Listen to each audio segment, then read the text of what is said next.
Baik, kita lanjutkan lagi diskusi kita untuk bagian kedua, yaitu tentang VPN. Sebelumnya kita sudah membahas tentang proxy. Proxy bisa kita gunakan untuk dua fungsi. Pertama adalah untuk menyembunyikan identitas dari klien, dan kedua untuk efisiensi bandwidth internet, karena dia menggunakan caching webcast. Jadi, ada beberapa objek seperti gambar, sound, atau mungkin teks yang disimpan di webcast proxy. Sehingga ketimbang download ulang dari server yang tentunya akan membebani traffic, network, bandwidth, maka akan lebih baik kalau kita misalnya mengambilnya langsung dari proxy, yang tentunya proxy ada di intranet. Nah, proxy bisa kita gunakan untuk tiga fungsi, yaitu untuk triple A server, yaitu untuk autentikasi, kemudian otorisasi, dan juga accounting. Di autentikasi, kita sudah melihat basisnya adalah menggunakan IP address. Jadi sepanjang IP address-nya sekian, dia masuk kategori misalnya dosen. Tapi kalau IP address-nya di range sekian, berarti dia masuk kategori mahasiswa. Dan otorisasinya, setiap kategori tersebut atau setiap kelas tersebut bisa kita assign privilege yang berbeda-beda. Seperti misalnya dosen boleh mendownload file lebih dari 1 MB per megabyte. Tapi mahasiswa hanya boleh maksimal 100 kilobyte. Itu salah satu privilege yang bisa kita terapkan menggunakan Squid. Jadi Squid proxy itu masuk bisa memberikan fungsi untuk otorisasinya. Nah, untuk aplikasi sendiri, masalahnya adalah dia hanya berbasis IP address. Sementara kita tahu bahwa di TCP/IP kita bisa menjadi IP address manapun, sepanjang kita dalam satu subnet tentunya. Jadi kalau kita dalam satu subnet, saya bisa pura-pura jadi dosen, sepanjang saya tahu IP address-nya dosen. Nah, itu berarti kita tidak bisa memilah berdasarkan orangnya, jadi hanya berdasarkan hardware-nya, itu menggunakan IP address lagi.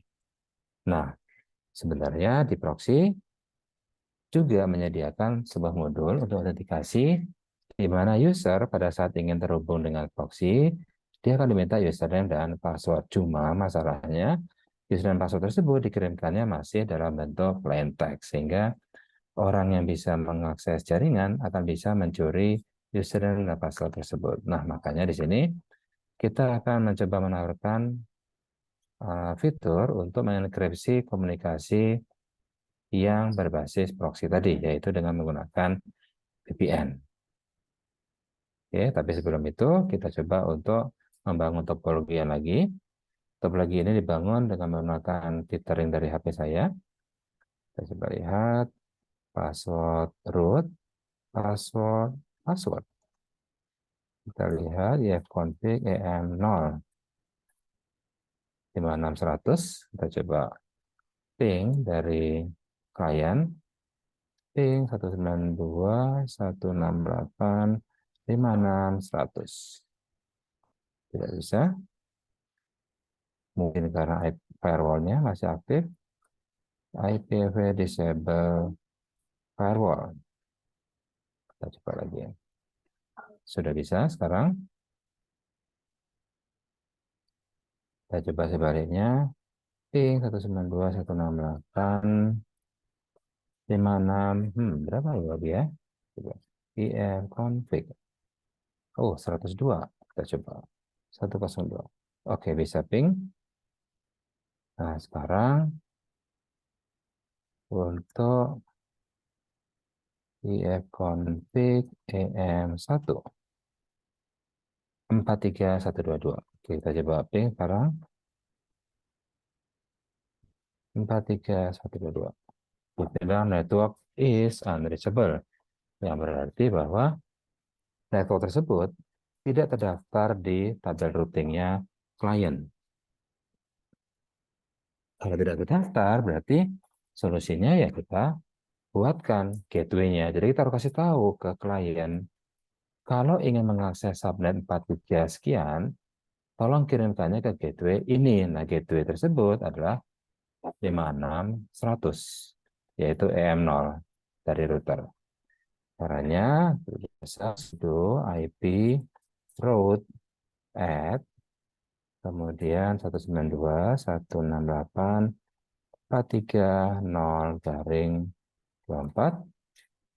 via 192.168.56.100. Yang berarti kalau kita mau mengakses subnet 43 sekian dari 24, kirimkanlah ke gateway 56100. Seperti itu artinya. Password untuk sudonya adalah password juga. Udah? Sekarang kita coba ping. Udah berhasil. Nah, sekarang kita coba ping ke server. Kita cek dulu berapa IP address server sekarang. Password adalah password. Kemudian ifconfig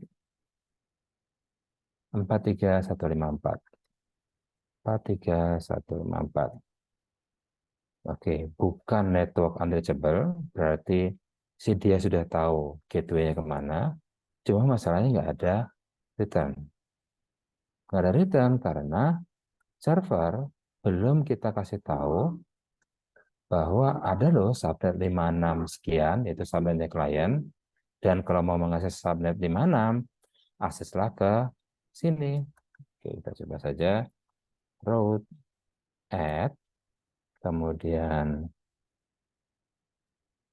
subnet yang dituju 192.168.560, kemudian gateway-nya. Nah, ini agak kebalik ya dengan yang Linux. Kalau Linux dia langsung apa subnet tujuan, kemudian langsung garing berapa untuk subnet masnya, baru kemudian gateway-nya. Nah, kalau sekarang destination network, kemudian gateway-nya 192.168.43122, yaitu EM1 dari router, baru kemudian ininya, nah, subnet masnya, yaitu garing 24. Oke, sudah kita tambahkan, sekarang kita coba untuk ping. Oke, sekarang sudah berhasil, berarti sudah terjalin komunikasi dari klien ke server. Oke, kita coba tes dengan menggunakan web browser.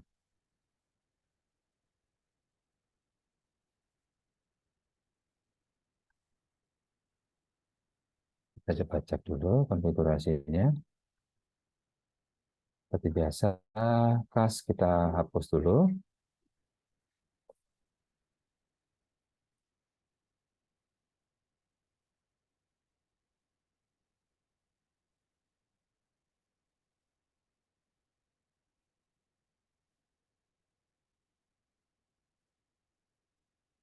Clear. Kemudian proxy.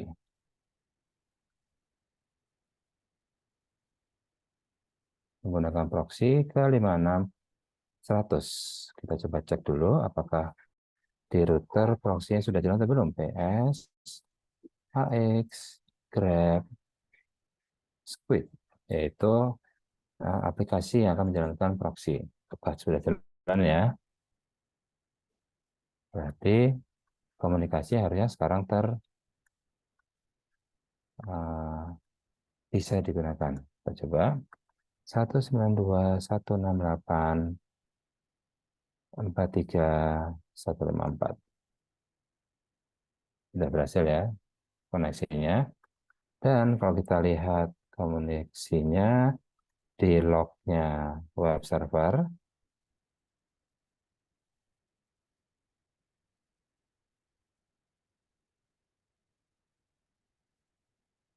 ini dia.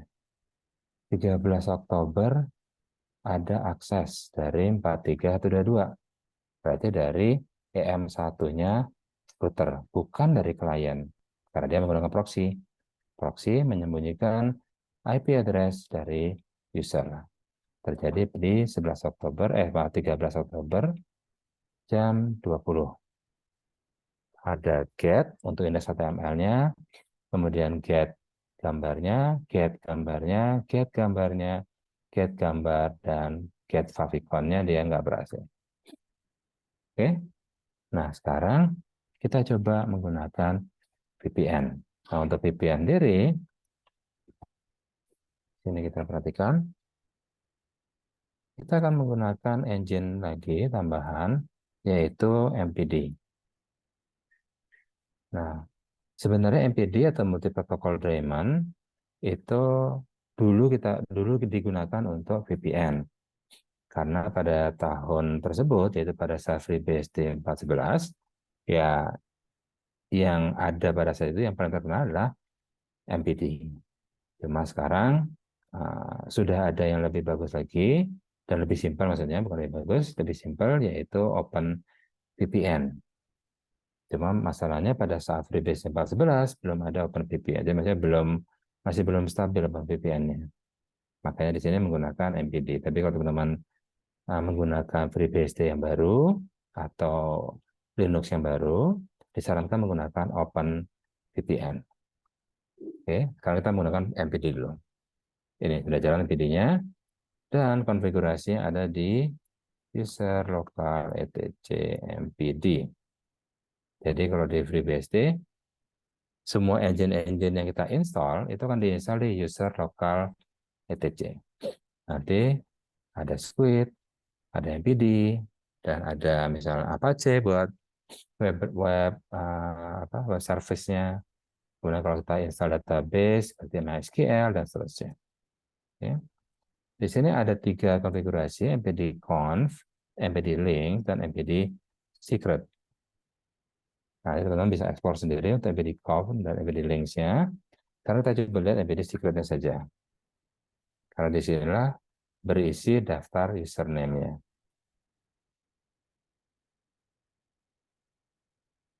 Ini dia. Jadi ada U1, P1, kemudian ini seperti IP address.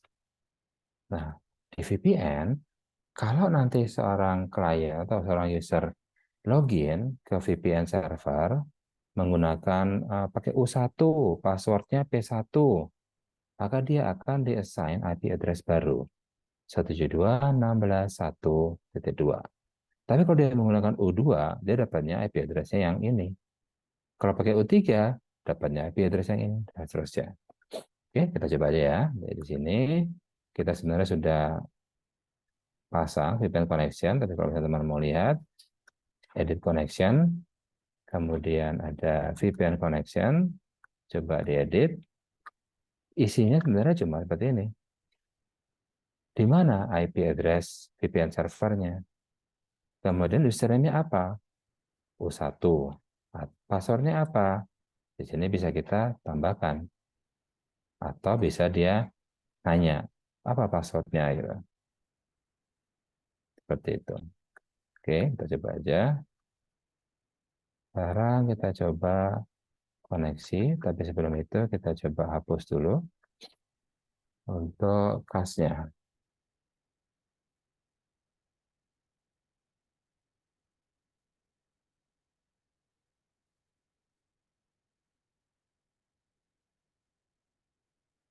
Ya. Nah,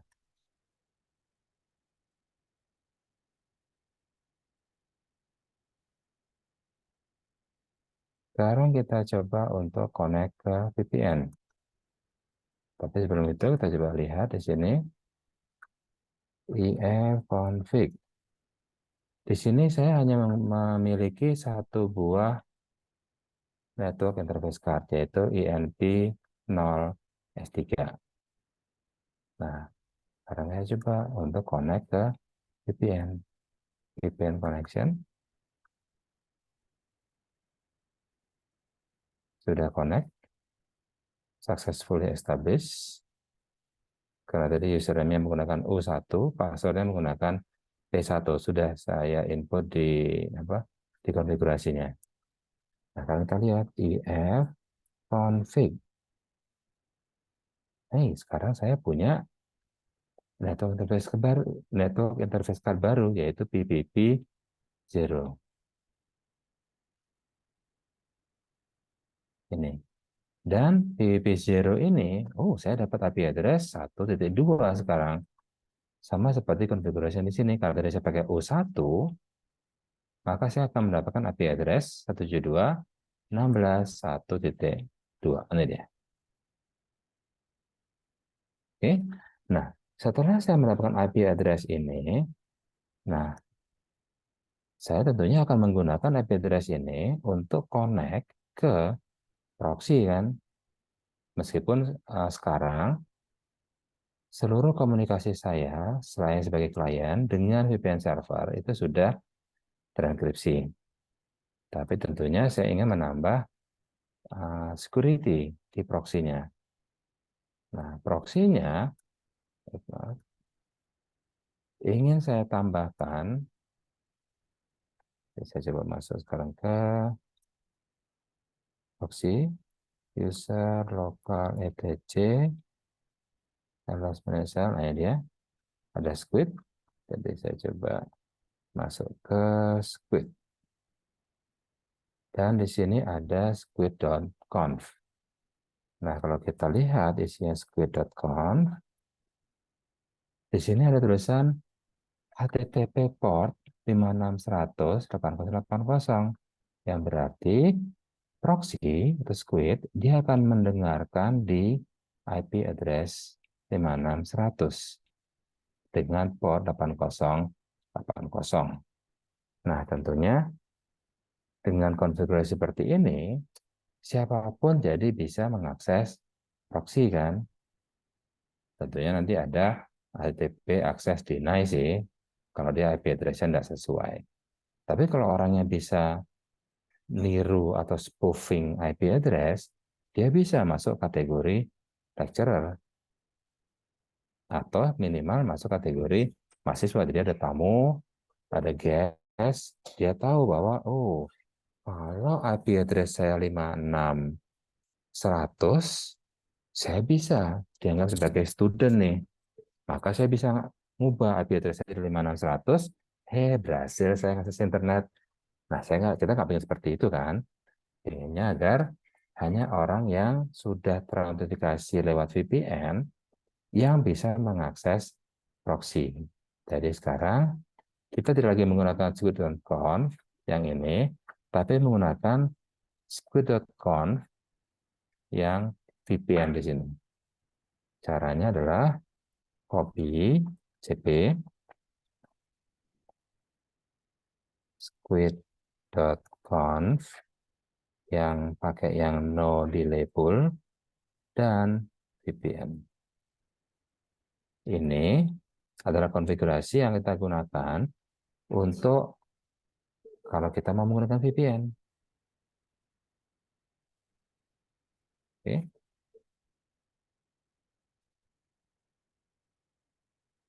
Oke, kita coba no delay pool VPN ke squid.conf seperti ini. Sudah. Sekarang squid.conf-nya ukurannya sama 533. 533 juga. Oke, kita lihat seperti apa sih isinya squid.conf ini. Nah, sekarang dia, saya sekarang mendengarkannya di IP address 1.1 dan portnya 880.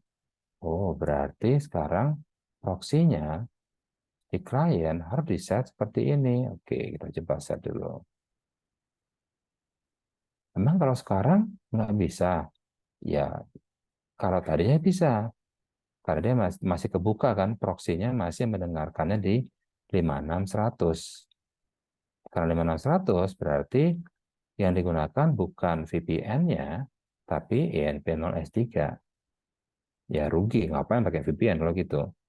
Kita pinginnya agar user harus connect VPN dulu, baru bisa masuk ke proxy. Berarti sekarang proxy-nya kita set untuk mendengarkan di subnet 172.16, yaitu subnetnya VPN.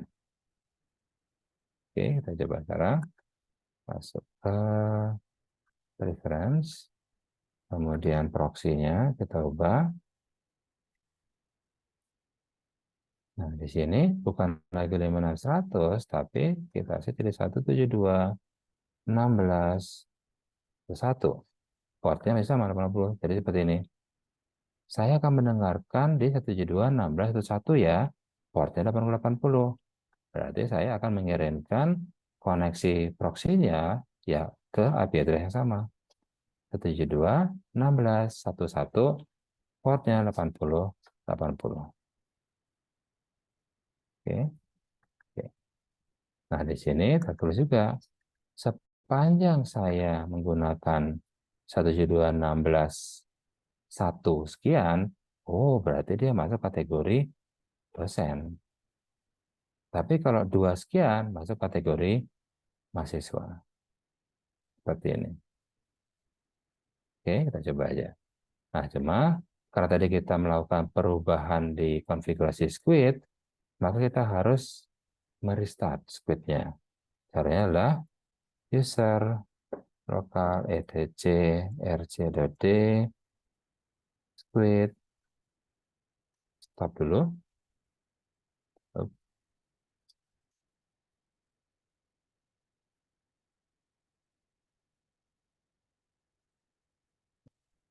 Oke, squid.sh. Nah, oke, coba.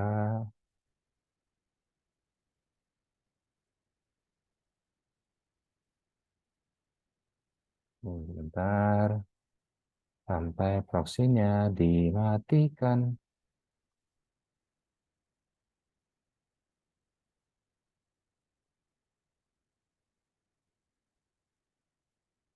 Dan nanti ingat ya, kalau ada muncul message seperti ini, ARP sekian menggunakan IP address saya. Teman-teman harus tahu apa yang dilakukan, yaitu ifconfig EM0-nya kita down, kemudian kita up-kan kembali. Oke, ntar kita coba cek dulu apakah squid-nya sudah mati belum ya. PSAX grab squid udah mati. Oke, sekarang kita coba matiin dulu ya. Ifconfig EM0 down. Ya, kita cek no carrier, kemudian up. Tunggu sampai ada tulisan up dari sistem. Ah, itu dia. EM0 link is up. Kita tes dulu ping 192.9.1.2. Connect ya. Nah, sekarang kita jalankan lagi scriptnya. User local squid.sh start. Kalau tadi stop, sekarang start. Sudah jalan harusnya. Sudah jalan ya. Nah, berarti sekarang konfigurasi yang baru adalah ini. Dia akan mendengarkan di 172.16.1.1 portnya 8080. Ini ada tambahan beberapa line, tapi nanti belum kita gunakan, bahkan kita hapus saja kalau misalnya ini jadi bermasalah. Oke, kita coba enter. Dia bilang the proxy server is refusing connection. Dia bilang nggak bisa ini di refuse. Berarti ada konfigurasi di proxy-nya yang membuat nggak boleh lewat sini. Jadi proxy-nya sekarang yang bilang nggak boleh lewat sini. Berarti ada konfigurasi sini yang menyebabkan dia tidak bisa lewat. Yuk kita coba edit dulu. Squid.conf. Ini kita hapus dulu. Blacklist, whitelist. Kemudian ini hapus. Yang tadi belum dipakai. Allow lecturer, allow student, deny all. Oke, kita coba lagi. Kita coba stop lagi.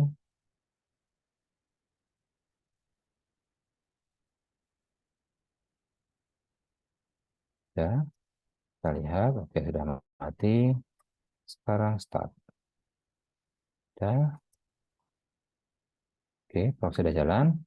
Dan kita coba untuk jalankan kembali.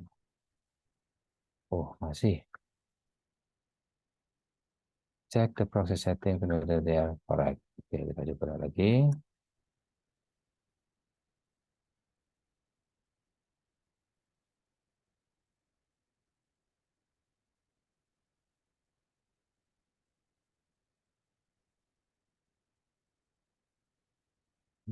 Satu port 8080, kemudian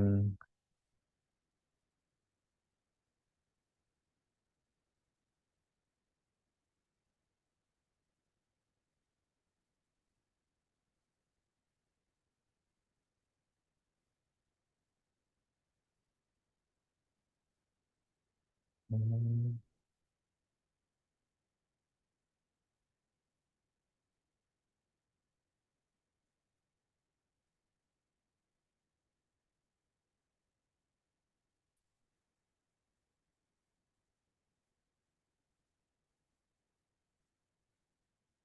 coba lihat URL config.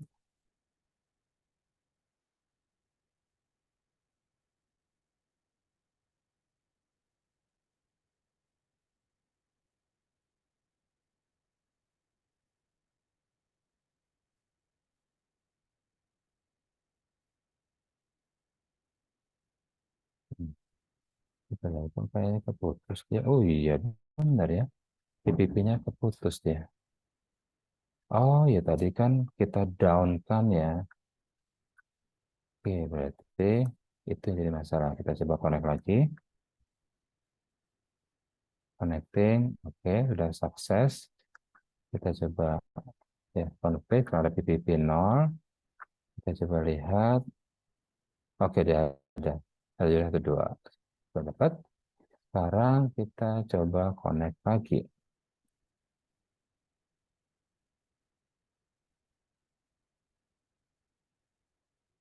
Nah sekarang baru berhasil. Sekarang kita lihat di sini di server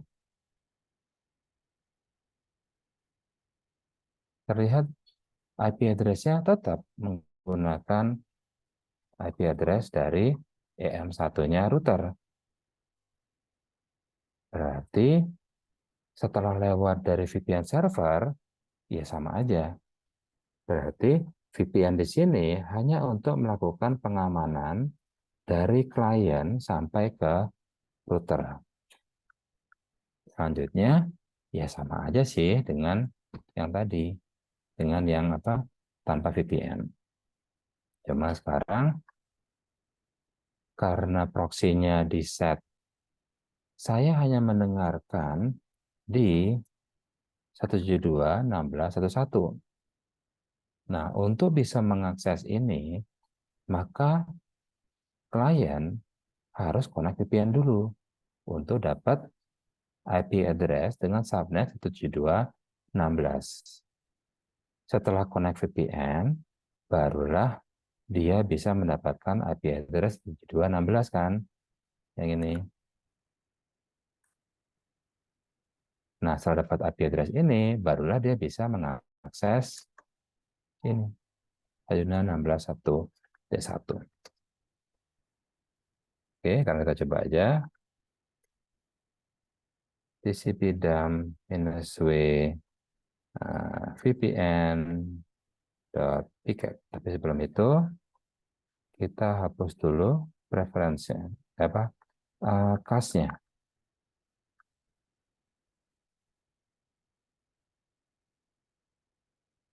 untuk memastikan bahwa seluruh data yang ada di web browser ini nol, kosong.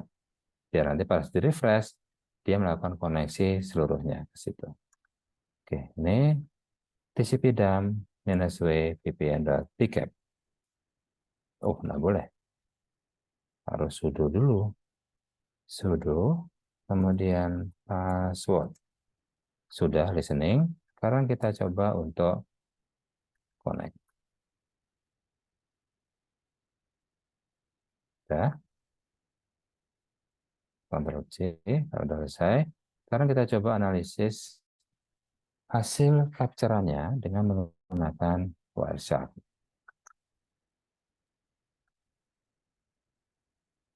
Oke, file, open ini. Jadi adalah vpn.pcap ya. Saya. Lumayan besar juga. kita lihat dulu ya. Ini TCP nggak dipakai. Nah, hey,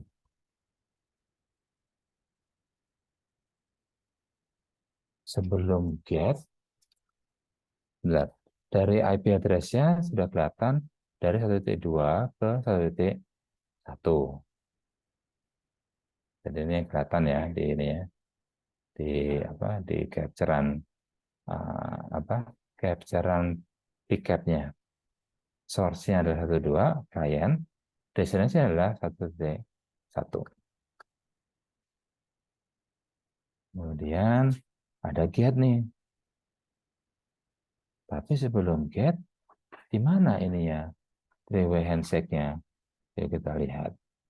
Ini ada ACK, SYN ACK, dan SYN.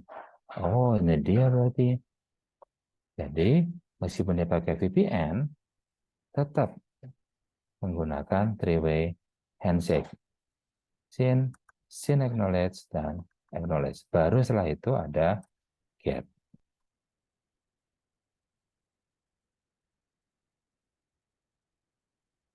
Nah, setelah itu ada CK,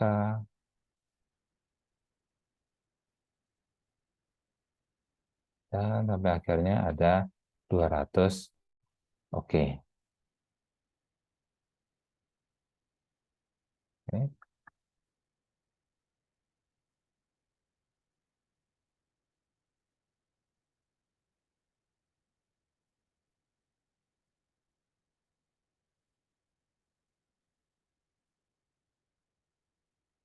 Dan di sini, sudah ada mod SSL, Open SSL. Ini yang kita gunakan di VPN.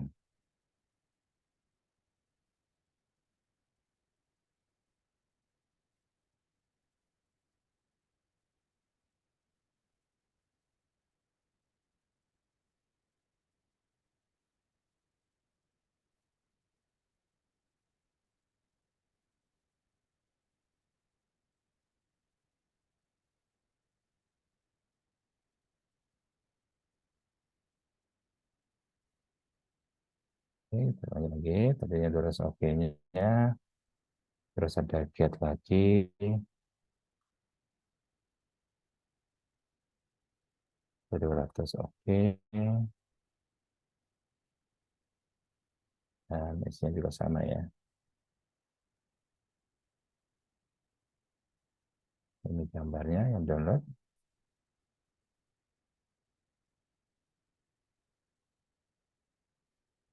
Dan ada get lagi untuk kode getnya banyak. Ya kalau tadi kan kita mau download index HTML, kemudian setelah itu download ada 4 gambar kan.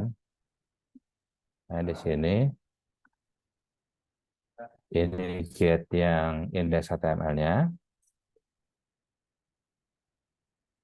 terus ini gambarnya.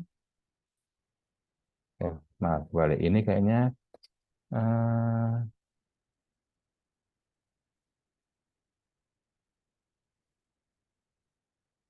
ya ini index HTML-nya. Terus ini baru gambarnya, GIF. Kemudian ada eh, get lagi, untuk dapat gambarnya. Kemudian ada get lagi, dan kemudian ada get lagi. Seperti ini.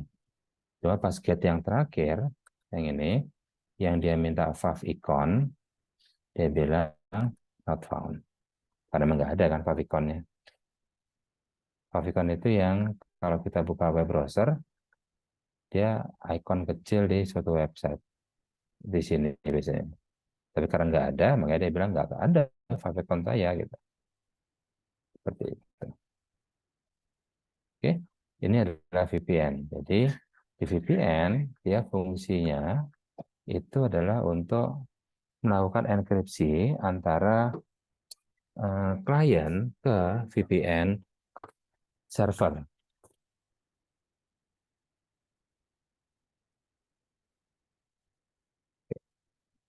Coba.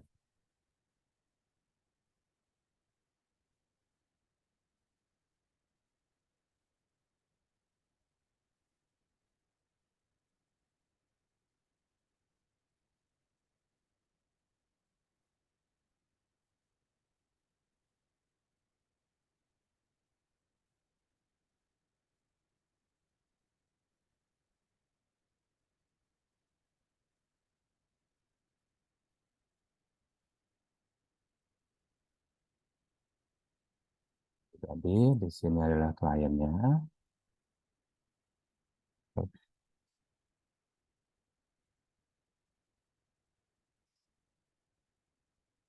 Di sini adalah kliennya.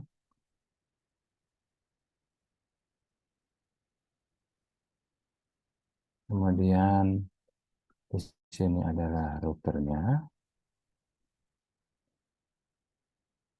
Dan di sini adalah servernya.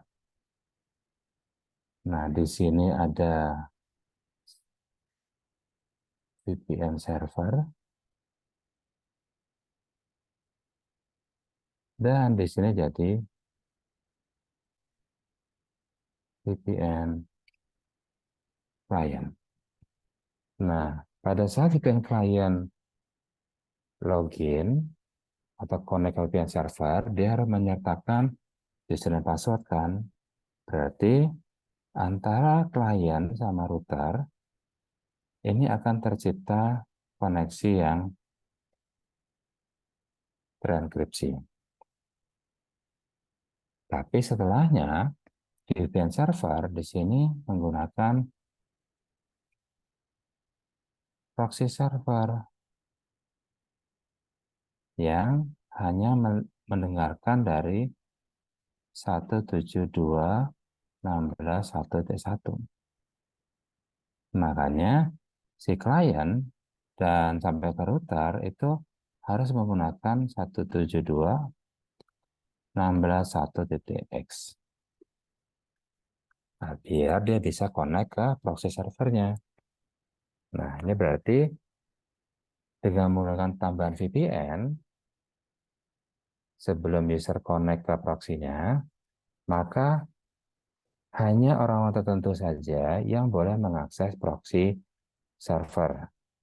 Dan sekarang, karena IP address-nya di-assign oleh VPN server, orang nggak bisa lagi melakukan spoofing. Meskipun ada orang yang ada di intranet, saya coba ubah IP address saya dari 172.16.1.100 misalnya.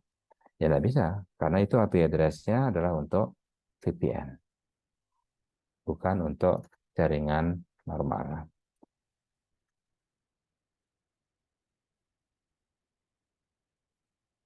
Oke, ini penjelasan untuk yang VPN. Jadi fungsi VPN adalah untuk menambah keamanan di triple A server proxy, khususnya untuk autentikasinya. Jadi sekarang autentikasinya menggunakan username dan password dan terenkripsi. Oke, baik, itu aja rekaman dan penjelasan rekaman untuk menjelaskan VPN. Terima kasih semuanya.